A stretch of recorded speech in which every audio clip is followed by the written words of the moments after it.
Hello, welcome to my YouTube channel. स्वागत है आप सभी का मेरे यूट्यूब चैनल पे। मैं पढ़ा रही हूँ सामाजिक विज्ञान क्लास 6 एनसीईआरटी। हमने अपने फर्स्ट चैप्टर को कवर कर लिया है। अब हम पढ़ेंगे चैप्टर नंबर 2 जो है विविधता एवं भेदभाव। इसमें हम जानेंगे कि विविधता एवं भेदभाव में क्या संबंध है। पिछली क्लास में हमने जाना था कि भारत में विविधताएं किस प्रकार भारतीय समाज को, भारतीय संविधान को प्रभावित करती हैं।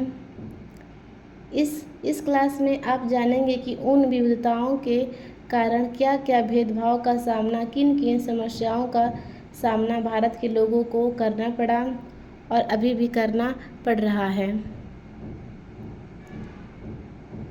उन समस्याओं को दूर करने के लिए क्या क्या प्रावधान किए गए, यहाँ पर आप जानेंगे। आर्टिकल 14, 15, 16, 17, 18 एवं आर्टिकल 25, 26, 27, 28 यानी कि समानता का अधिकार और धर्म निरपेक्षता का अधिकार। इन सभी अधिकारों को भारत के संविधान में समाहित करने की क्या आवश्यकता पड़ी, क्यों इनको भारत के संविधान में प्रमुखता के साथ जगह दी गई। आज की क्लास में आप जानेंगे कि आरक्षण का प्रावधान भी क्यों किया गया। देखिए, विविधता एवं भेदभाव। हम क्या हैं और हम कैसे हैं, यह कई चीज़ों पर निर्भर करता है। हम कैसे रहते हैं, कौन सी भाषाएं बोलते हैं, क्या खाते हैं, क्या पहनते हैं, कौन से खेल खेलते हैं, कौन से उत्सव मनाते हैं, इन सब पर हमारे रहने की जगह के भौगोलिक और उनके इतिहास का असर पड़ता है। पिछली क्लास में मैंने आप लोग को बताया था कि किसी भी क्षेत्र को जानने के लिए पहले उसके भौगोलिक और इतिहास के बारे में जानना बहुत ही आवश्यक है।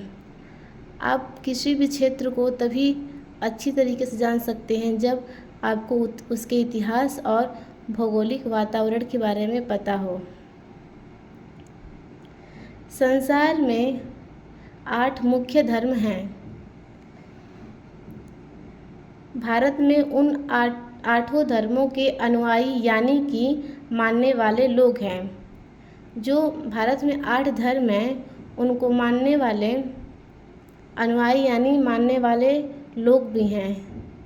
भारत में विभिन्न प्रकार के लोग हैं जो विभिन्न धर्म से आते हैं और वो अपने धर्म को मानते हैं। यहाँ 1600 से ज़्यादा भाषाएं बोली जाती हैं जो लोगों की मातृभाषाएं हैं। यहाँ 1600 से भी ज़्यादा भाषाएं बोली जाती हैं जिनमें कुछ भाषाएं मातृभाषाएं होती हैं।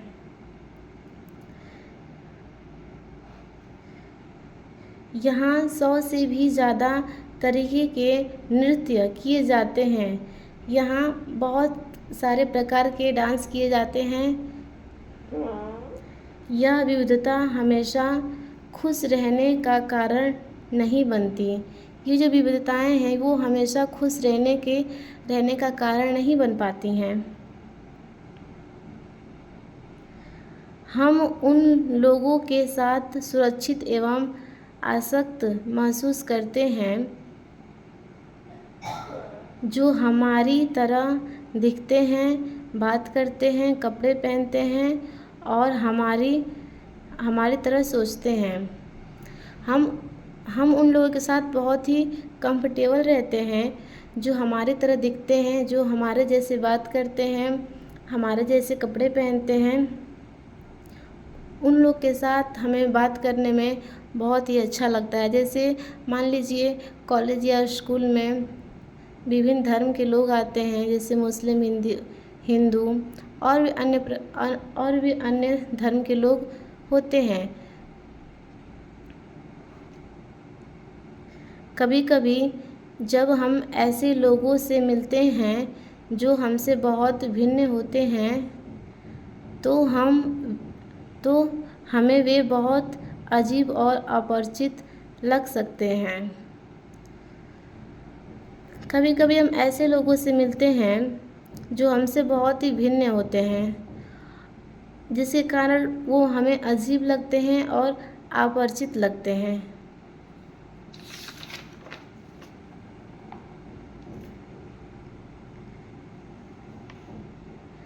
कई बार हम समझ ही नहीं पाते या जान ही नहीं पाते कि वे हमसे अलग क्यों हैं। कई बार हम ये नहीं समझ पाते हैं और न जान पाते हैं कि वो हमसे अलग क्यों हैं।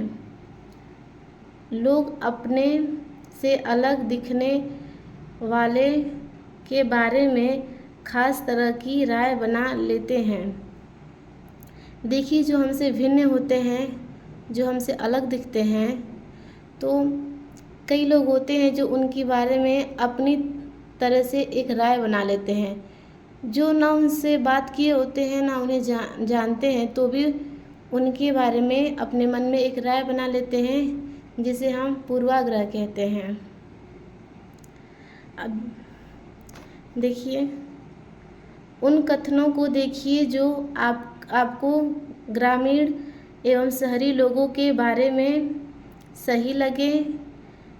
जिन कथनों से आप सहमत हैं उन पर निशान लगाइए। क्या आपके दिमाग में ग्रामीण या शहरी लोगों को लेकर किसी प्रकार के पूर्वाग्रह हैं? क्या दूसरे लोगों के दिमाग में भी ये पूर्वाग्रह है? जिन पूर्वाग्रहों को आपने अपने आसपास महसूस किया है, उनकी एक सूची बनाइए। ये पूर्वाग्रह लोगों के व्यवहार को कैसे प्रभावित करते हैं? जैसे देख लीजिए, आप लोग के बीच में ही कुछ ऐसे लोग होंगे जो किसी को जानते नहीं होंगे, ना उनसे मिले होंगे, लेकिन उनके बारे में अपनी राय पहले से ही दे देंगे, भले ही वो उनसे मिले ना हो। इसी को पूर्वाग्रह कहते हैं।